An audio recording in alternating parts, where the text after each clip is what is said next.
မြန်မာနိုင်ငံကနေအာကာသထဲကိုကိုယ်ပိုင်ကြိုးတစ်ခုလွှတ်တင်ခဲ့မှုတယ်ဆိုရင်သိရုံမလား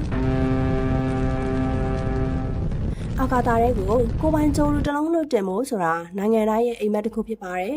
်ကျမတို့မြန်မာနိုင်ငံမှာလည်းအာကာသထဲကိုကိုယ်ပိုင်ကြိုးလွှတ်တင်နိုင်ခဲ့တဲ့သမိုင်းဝင်အခိုက်အတန့်တစ်ခုရှိခဲ့မှုပါတယ်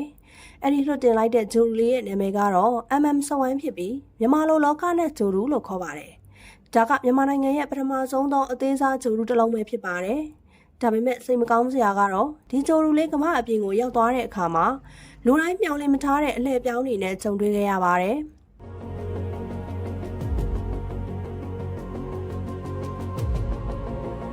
ဒီနေ့မှာတော့မြန်မာပထမဆုံးဂျိုလူတစ်လုံးဖြစ်တဲ့လောကနဲ့ဂျိုလူကဘယ်ကနေစတင်ခဲ့တာလဲအာကာသထဲမှာဘာတွေဖြစ်ပျက်ခဲ့သလဲနိုင်ငံရေးပြောင်းလဲတွေကြားမှာဘလို့ထိမ့်သိမ်းခံခဲ့ရသလဲပြီးတော့သူ့ရဲ့နောက်ဆုံးခံကြမှာကဘလို့ပြီးဆုံးသွားသလ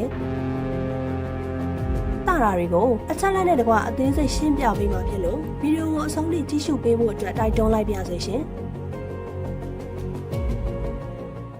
်အားလုံးသိတဲ့အတိုင်းနည်းပညာဖွံ့ဖြိုးတိုးတက်ဖို့အတွက်နိုင်ငံတိုင်းမှာကိုယ်ပိုင်ကြိုးလူရှိဖို့လိုပါတယ်ဒါကြောင့်မြန်မာနိုင်ငံမှာရှိတဲ့လေကြောင်းနဲ့အာကာသသိပ္ပံတက္ကသိုလ်ဟာဂျပန်နိုင်ငံရဲ့နာမည်ကြီးတက္ကသိုလ်တစ်ခုဖြစ်တဲ့ဟိုကိုင်ဒိုတက္ကသိုလ်နဲ့ပူးပေါင်းပြီးတော့စီမံကိန်းတစ်ခုစတင်ခဲ့ပါတယ်။အဲ့ဒီစီမံကိန်းရဲ့အဓိကရည်ရွယ်ချက်ကတော့မြန်မာနိုင်ငံရဲ့စိုက်ပျိုးရေးကဏ္ဍ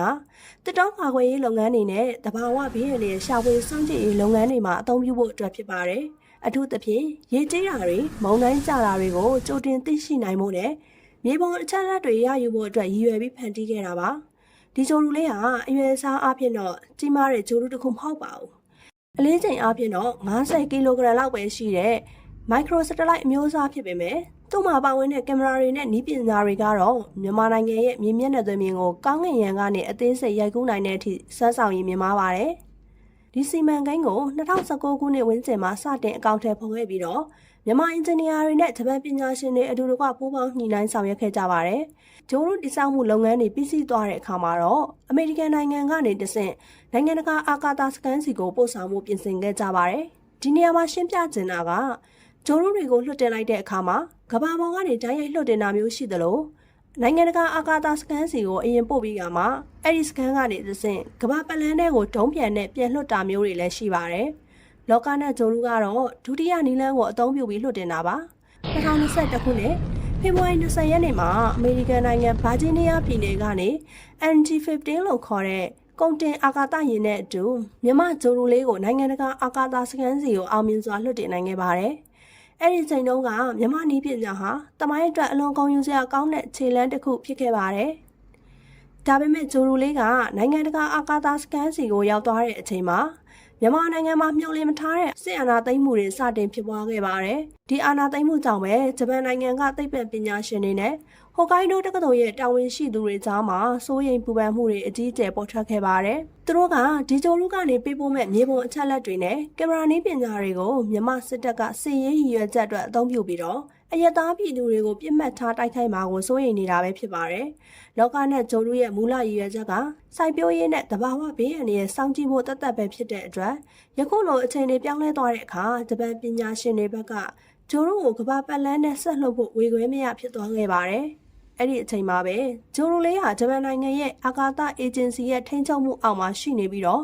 နိုင်ငံတကာအာကာသစခန်းရဲ့ဂျပန်ပိုင်ခီဘိုမော်ဂျူးထဲမှာတင်စီခံခဲ့ရပါတယ်။ဒီဖြစ်ပျက်ဟာကမ္ဘာသိပ္ပံလောကမှာအတော်လေးလူပြောများသွားတဲ့ကိစ္စတစ်ခုဖြစ်လာခဲ့ပါတယ်။ဂျပန်ဘက်ကလည်းမြန်မာနိုင်ငံနဲ့ချုပ်ဆိုထားတဲ့သဘောတူညီချက်တွေ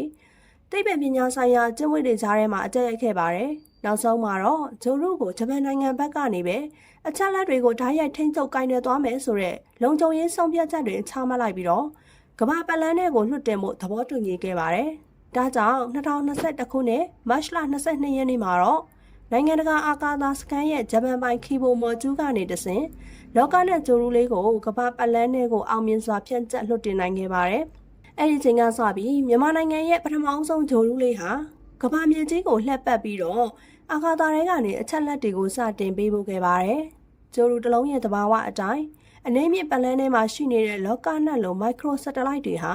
အချိန်ကြာလာတာနဲ့အမျှကမ္ဘာဆွဲငင်အားနဲ့လေထုပုတ်တိုက်မှုတန်းကြောင့်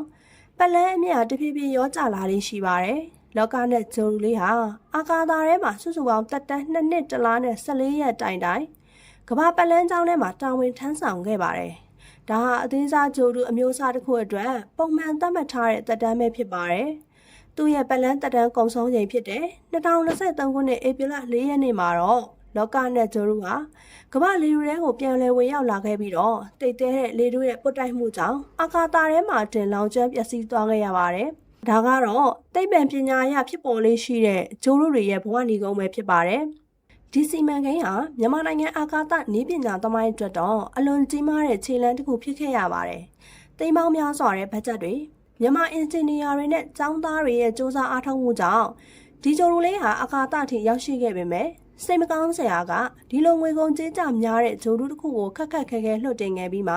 မြန်မာနိုင်ငံအတွက်ဘာတွေဆောင်ရွက်ပေးခဲ့သလဲဆိုတဲ့အချက်လက်တိတိကျကျရှာမရခဲ့ပါဘူး။အခုတော့လောကနဲ့ဂျိုရူလေးကကမ္ဘာလေထုထဲမှာလောင်ကျွမ်းပျက်စီးသွားခဲ့ပြီပဲဖြစ်ပါတယ်။ဒါဟာအာဏာသိမ်းမှုကြောင့်ဖြစ်လာတဲ့နောက်ဆက်တွဲကြီးမားတဲ့ဆုံးရှုံးမှုတစ်ခုဆိုတာကိုတော့ညင်းလို့မရပါဘူး။မိတ်ဆွေတို့အနေနဲ့တကယ်လို့သာ2021ခုနှစ်မှာဘာမှမဖြစ်ခဲ့ဘူးဆိုရင်ရောဒီဂျိုရူလေးကနေမြန်မာနိုင်ငံအတွက်အကျိုးကျေးဇူးတွေအများကြီးရနိုင်မယ်လို့ထင်သလားပြီးတော့လောကနဲ့2လောကနဲ့3ဆိုပြီးတော့နောက်ထပ်ဂျိုရူတွေကိုထပ်ပြီးတော့လွတ်တင်ပြစ်လိုက်မယ်လို့ထင်ပါသလားယခုလိုစိတ်ဝင်စားစရာကောင်းတဲ့အကြောင်းအရာတွေကိုအမြဲတင်ဆက်ပေးမှာဖြစ်လို့ channel လေးကို follow လုပ်ထားဖို့မမေ့နဲ့အောင်နော်ဗီဒီယိုလေးကိုအဆုံးထိကြည့်ရှုပေးကြတဲ့အတွက်အားလုံးကိုကျေးဇူးတင်ပါတယ်